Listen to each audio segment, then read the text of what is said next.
Some authors will spend thousands of hours writing a book and then try to save a few $100s on presentation. And that usually doesn't work out well because great presentation will sell books, which ultimately can cover your cost in design. Don't judge a book by its cover, but in a marketplace with millions of books, design helps readers decide which book deserves their attention. The design almost is like an invitation to your content. All right. Welcome to the Writer's Block. It is such a joy to have Kaycee Parker with us today. She is a graphic designer, a self-published author with over 12 years of experience helping churches and nonprofits and authors communicate with clarity and creativity.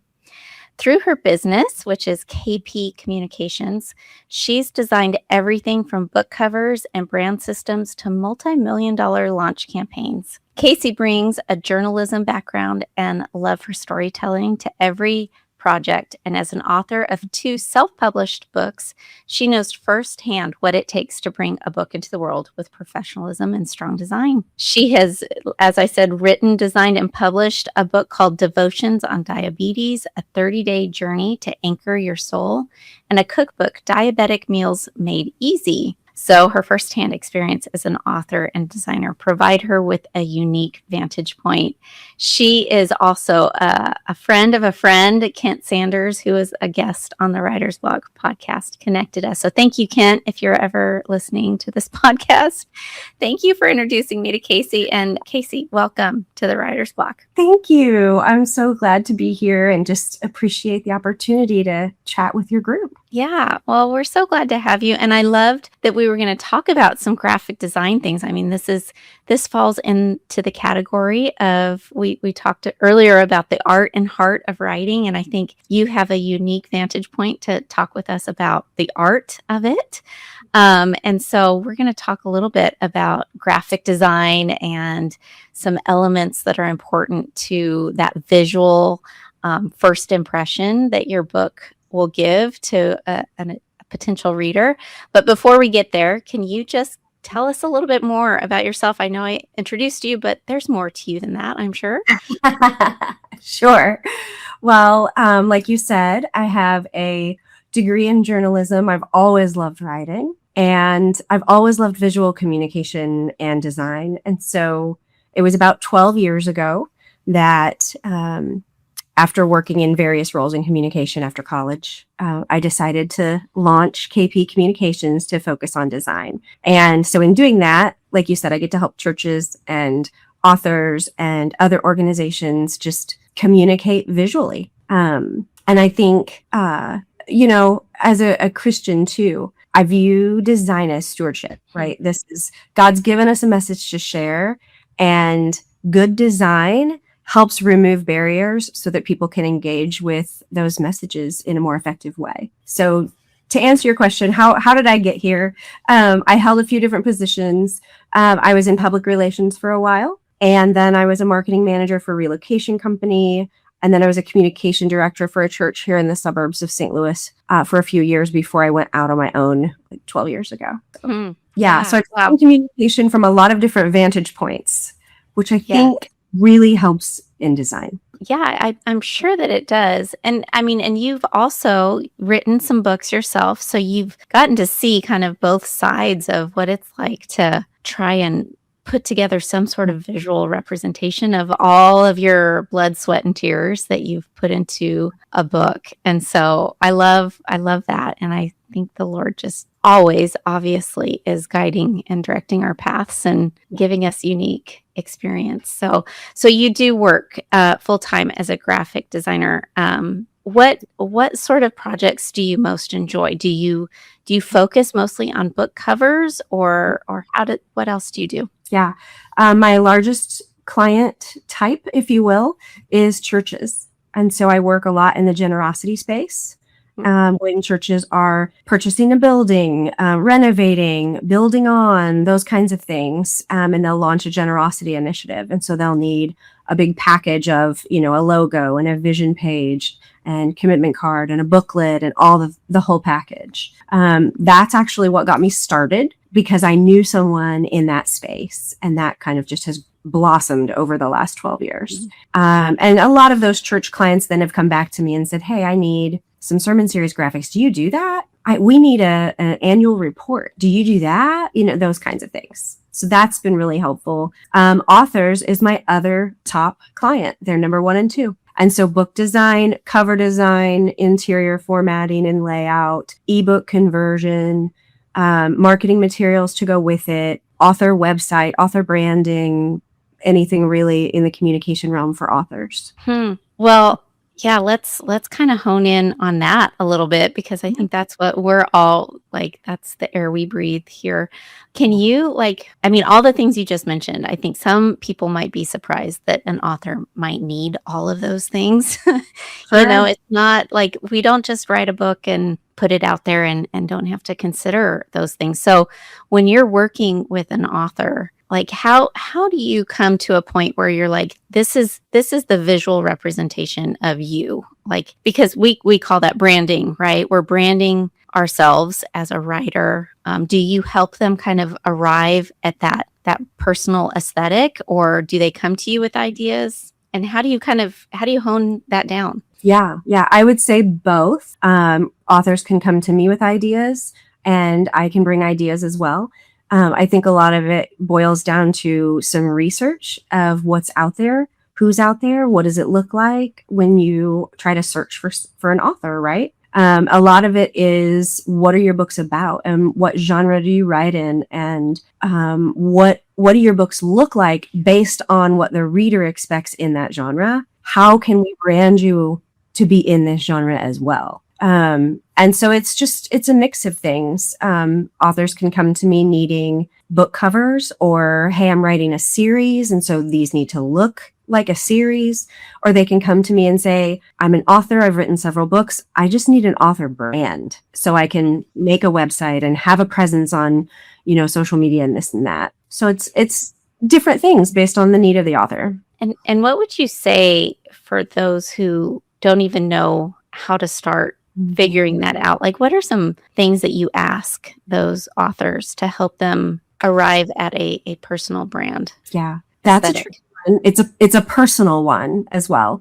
And sometimes there are some personal likes and dislikes that we can look at. But like I said before, a lot of it is research. What is going to help you fit into your genre, but stand out as an author in that genre? And that's a fine line to walk. And so a lot of it is research. A lot of it is conversation. A lot of it is, what's the author personality? Because we don't want this to look like it's not the author, right? We want this to be a reflection of them and what they're writing about. And so it's a lot of questions and conversation about, behind the scenes. What do we want this to look like? Who are you as an author, and what are you writing, and how does this fit into your genre, and how do we help you stand out against the others in that niche as well? So when you're talking about genre, I have some things that come to my mind, when I think about a fiction versus nonfiction, or a series of books that are kind of fantasy related. I can usually spot those in a bookstore. There's kind of some elements that tie them together. Do you think that way? I always think of a dark background with something in the foreground that kind of pops out, and real jewel tones and things like that. I mean, are those the kind of things that you're thinking about as well? I mean, how do you know when you're oh, I've hit this look that goes with this genre? Right. So yes, a lot of it is research, but you're right. There are certain things that lend themselves to certain genres, right? Like the jewel tones and the dark backgrounds and fantasy and those kinds of things. But I think when you've hit it, when several things line up. It's like the stars align, right? You've You fit into the genre, but you stand out against other authors and other books. It's a match with the author personality and what they're wanting to put forward. And it works with the books that they're writing. Like several of those things line up and things start to click. And I'm sure a lot of that is kind of based on like the author's reaction or first impressions or things like that, right? Like maybe you kind of feel it in your soul. You're like, oh, that's it. I know that's how I felt when I came across my book cover. I was like, oh, that's it. You know, Yes. there was a reaction I felt to Yes. it. Yeah. Yeah. Well, I mean, I hope that people who are listening to this would reach out to you and hire you. But a lot of people are doing self-publishing, and they might be doing their own kind of cover design work. What are some things that you see, like common mistakes that authors fall into with their own cover design? Yeah. So unfortunately, I have seen some mistakes over time. I think I'll probably focus on a couple that are cover designs for these examples, just because that's kind of easy, low-hanging fruit. One of the biggest mistakes that I've seen is that authors skip the research and they trust their own design ideas instead. And we've been talking already about research, right? It's so important. But several authors, many authors will approach book design based on their personal likes and dislikes, rather than researching and understanding, this is what my reader expects in this genre. So professional design balances that creative side with the strategy. And you have to research the market to understand your competition and how you can relate to your target audience through intentional design in order to sell books, right? So, for example, an author might come to me and say, I really love this font, or my favorite color is whatever it is. And that's all well and good. But the more important question to ask if they want to sell books is whether those preferences will communicate effectively to their target audience. That's what matters. So good design is not about the author's favorite things, which can be so hard, right? Our book is so personal. And so it can be really hard to embrace. But good design is about helping that reader instantly know what that book is about and capturing their attention so they want to know more. And so when you're talking about like the research element, are you looking at comp titles specifically that are similar, and you're saying, okay, we've got a lot of, I don't know, landscapes or you know, that kind of thing. You're looking at across the board, like the other titles that are competing with your title. Right. What do they have in common? What don't they do? What do they do? That's what you're talking about when you're talking about research. Yes. And I'm even talking as finite as color, font choice, the layout of titles and subtitles and imagery, and how things are compiled on the cover, what common themes they have, right, between each other. What do we already have out there that obviously we don't want to just duplicate and blend right in, right? But how can we look like we fit, but we also stand out as the forerunner? That's the challenge. And it's a challenge sometimes. Yeah. Well, you know, and we're kind of talking about two different things. We're talking about those who are hiring you for professional help, and also like some of the wisdom that you can pass on to those who are doing this self-publishing route. So for those who are going that route, who have limited budgets, I mean, there are a lot of things to consider when you're self-publishing a book, right? You have to get proofreaders, you have to have layout done, you have to have visual elements like obviously your book cover and maybe website design, all of those things that we mentioned earlier. Where should they invest first, and what is worth the investment of hiring out, or even, you know, doing it yourself? Like where's the priority? Yeah. No, that's a great question, because there really is a lot that goes into that book. And it's very rare that a great writer with the book idea is also a great editor, also a great proofreader, also a great designer. Right. People aren't just made. Yeah. Right. That just doesn't happen. So, and I wouldn't encourage it, frankly. I think we need other people who have fresh eyes, because having been an author, I know I've read this 500 times. Like, I'm cross-eyed. I need help with fresh eyes. So, and that is why, even though I have a degree in journalism, I hired an editor and proofreader for my books. And even though I'm a graphic designer by trade, I hired the cover design for my devotional. Interesting. I am just a big proponent of having other people speak into it with some guardrails. And so I guess in terms of design, I would prioritize the front cover for sure, because the cover is what gets people to stop scrolling and pay attention. And it's really the first impression that you give of your book. And you can have a wonderful manuscript, but if the cover doesn't communicate quality, most readers won't give it a chance, which is unfortunate for a lot of manuscripts. Some authors will spend thousands of hours writing a book and then try to save a few $100s on presentation. And that usually doesn't work out well, because great presentation will sell books, which ultimately can cover your cost in design. But, I mean, if you're writing a memoir piece that you're just leaving for your family, make it look however you want to make it look. But if you want to sell books and truly compete in the marketplace, you just can't skimp on presentation. It just won't sell as well. Yeah. I mean, it reminds me of the saying, don't judge a book by its cover. I don't know where that came from, because I mean, we all do. Like, that is just, and I don't think it's, I don't know. Yes. I think we should in a way, right? I do. I mean, how else are you going to determine whether you want to read a book or not? Exactly. So I'm so curious about why you hired someone outside of yourself to do your own. I mean, and I'm also curious, like, were you a really picky customer? Did you have a lot of feedback to give somebody, or did you really hands off let somebody else interpret your vision? Yeah. No, those are great questions. I'll start with the why. So this was on my devotional, and we were at the end of going through editing, and I needed a cover design because I wanted to start marketing and sort of like get the word out, this is coming kind of thing. And I was so deep in editing, and I knew I needed to work on a marketing plan once it launched so that it would sell, that I thought, okay, I need to work on those things. I need to work on the final edits. I need to work on a marketing plan. I need help with the cover. And so I said, hey, here's the manuscript. If you want to read it, read it. Here's the 30,000 foot view of what it's about. This is obviously like title, subtitle, etc. Here are a few ideas that I've had. And she ran with it and was amazing. Absolutely amazing. She gave me, I think, 5 different options, and she's a wonderful designer. And has been for years and years. We've been friends for, well, since before I was ever a mom even. So a long time.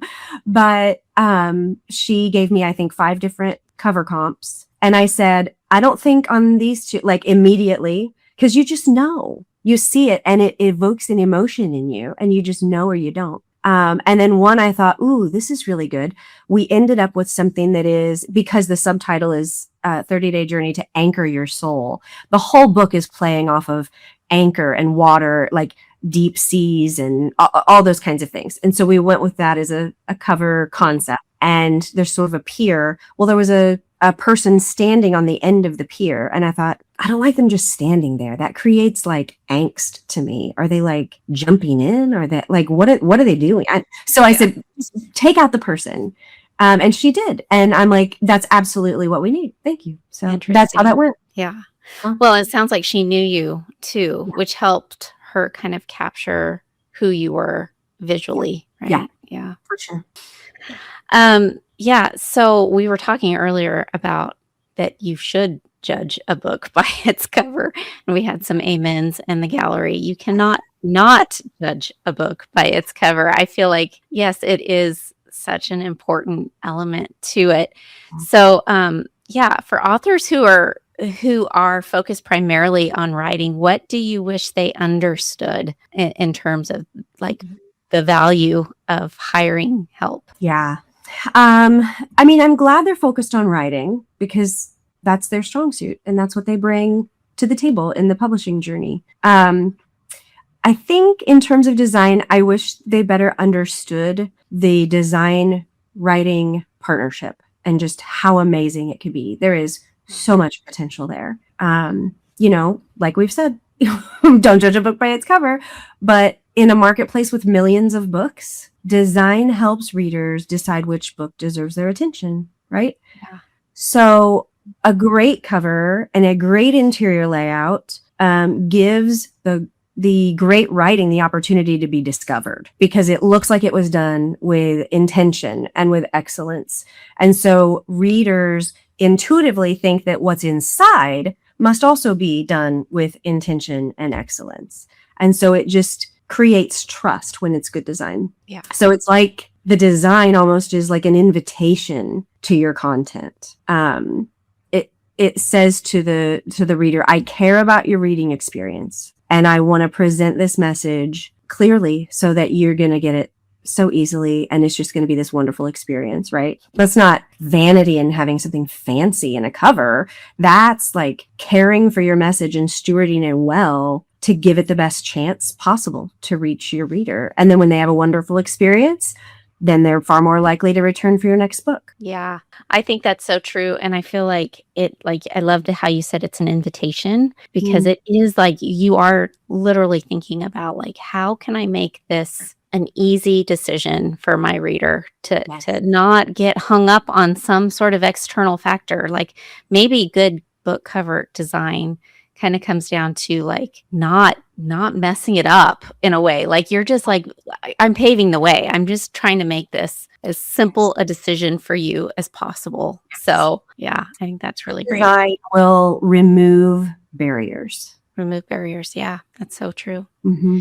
So I'm curious, like for those who are listening who have self-published, who are at the point where they're needing to work with you, tell us a little bit about what you particularly provide and what that relationship looks like and whatever details you'd like to share with somebody who might be interested in your services. Yeah, absolutely.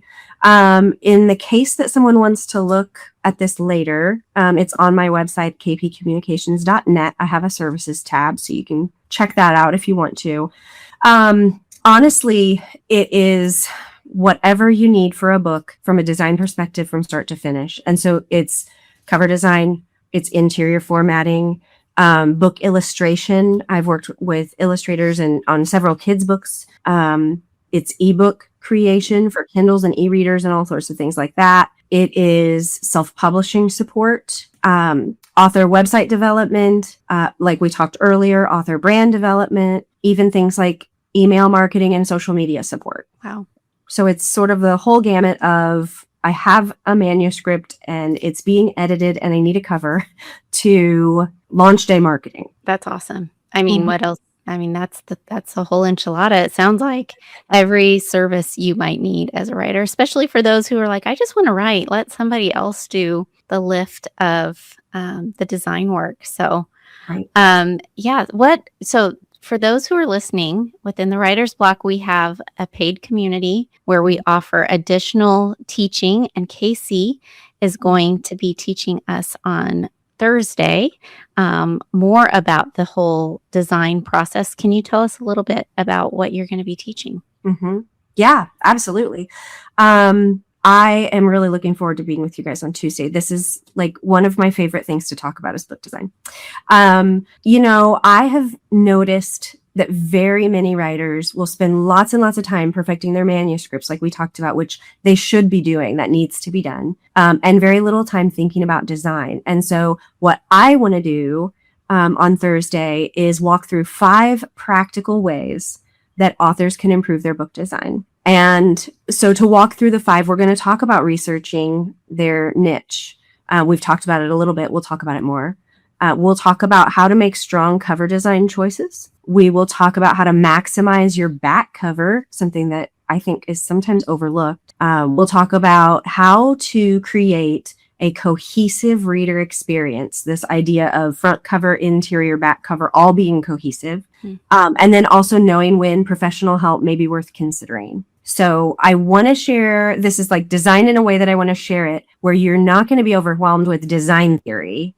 These are all super practical tips and tools that people can apply immediately. You don't need a design degree to understand. We're going to keep it super practical. But I just want people to leave after hearing that information with better questions to ask and a stronger understanding of what makes book design effective.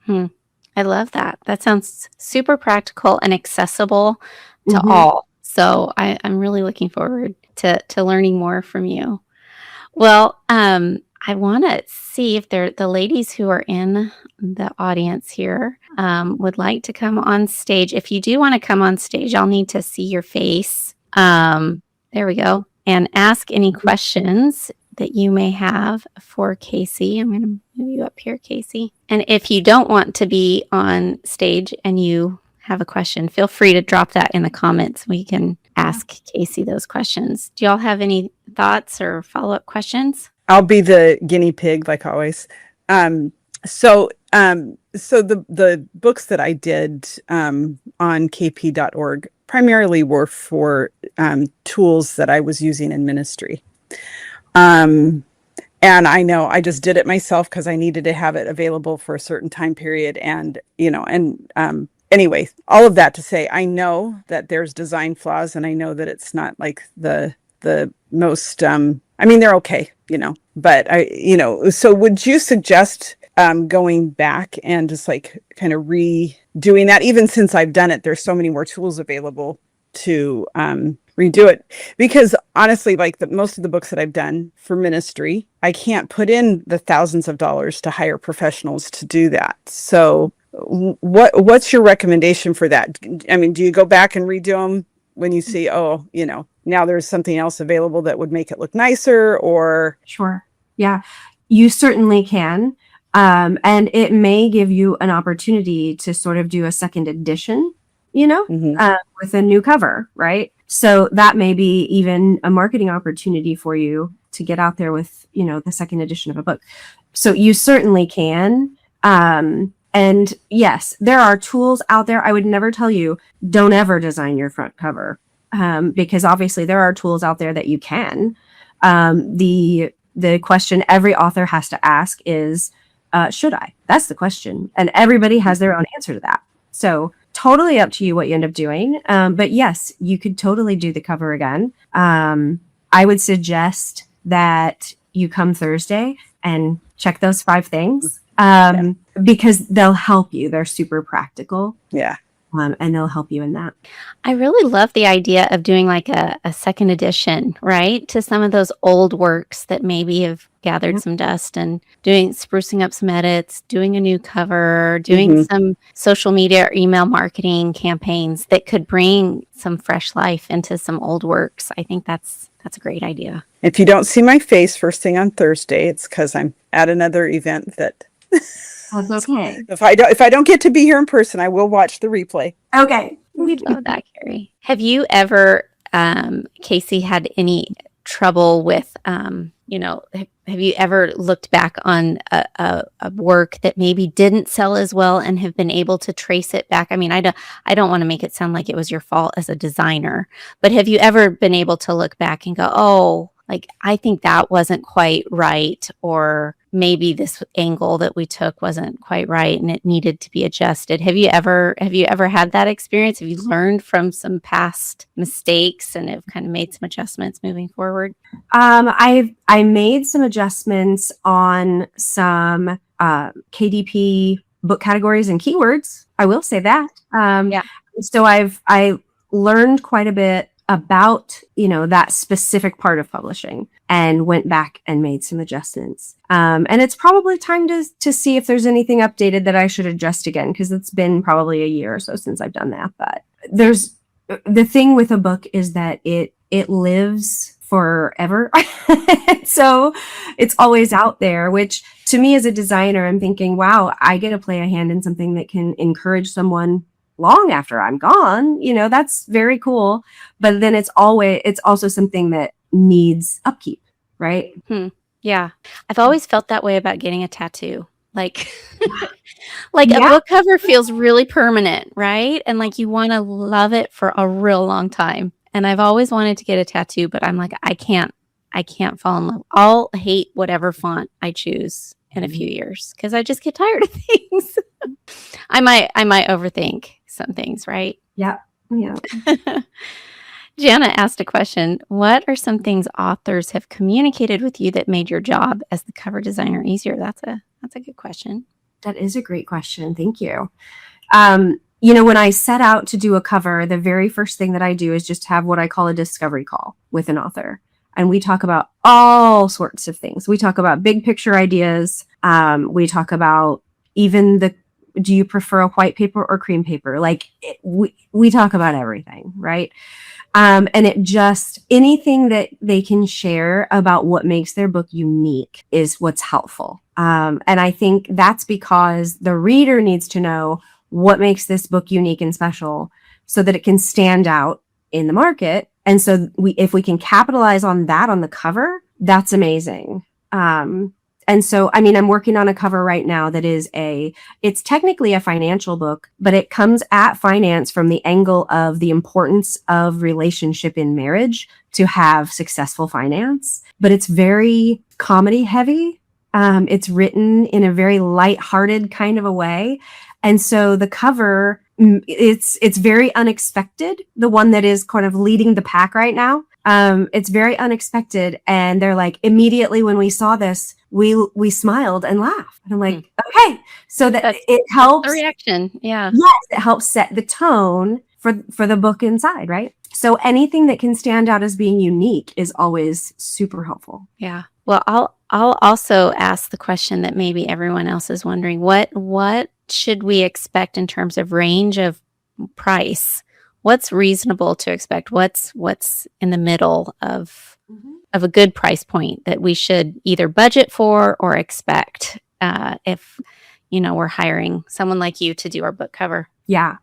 Specifically cover, I usually say to bank on $1,000. And that includes the discovery call. It includes research on your end, but also on my end. It's custom artwork. It's the front and back cover and spine, multiple comps to choose from, multiple rounds of edits, and ultimately the final files that are press ready and ready to load to publish. Okay, that's helpful. And at what stage in the process do you prefer working with authors? Do you like them to have a completed manuscript, or is that necessary all the time? I think it would probably be easier to have the manuscript. Several times I have started working on covers when the manuscript is in the editing process, because if we can work on the cover during editing, once the editing is finalized, I can hit the ground running on the interior. And we know that a lot of the storyline is probably set, or a lot of the main points, the focus of the book is already set. And so sometimes if you design a cover too early and then, the editor comes in and says, what if you took this angle and it's way better or something, and it changes the whole thing. So I do prefer to have the vast majority of a manuscript already set. That's good to know. I'm curious too about authors who write, multiple books. Are you looking at their past book covers and trying to create something that is like something they've previously put out? How important is that for there to be some level of cohesion between different books? And maybe the books maybe they're alike and maybe they're not. But as an author who wants to be branded and known, I would think there needs to be some cohesive elements across whatever books you write. Yes. I think if you look at famous authors, that's the case. That's what you're going to find. The books look like they're written by them. And you can set them side by side and you're like, yeah, there's some similarity. There's some continuity. This feels like them, right? And that's about building a really great author brand. And so, yes, I do think there needs to be some similarity for sure. I did design a book about a year ago for someone who was in the process of rebranding. So that was an interesting time to say, okay, this is what your last book looked like, but you're rebranding. And so what does this book need to look like?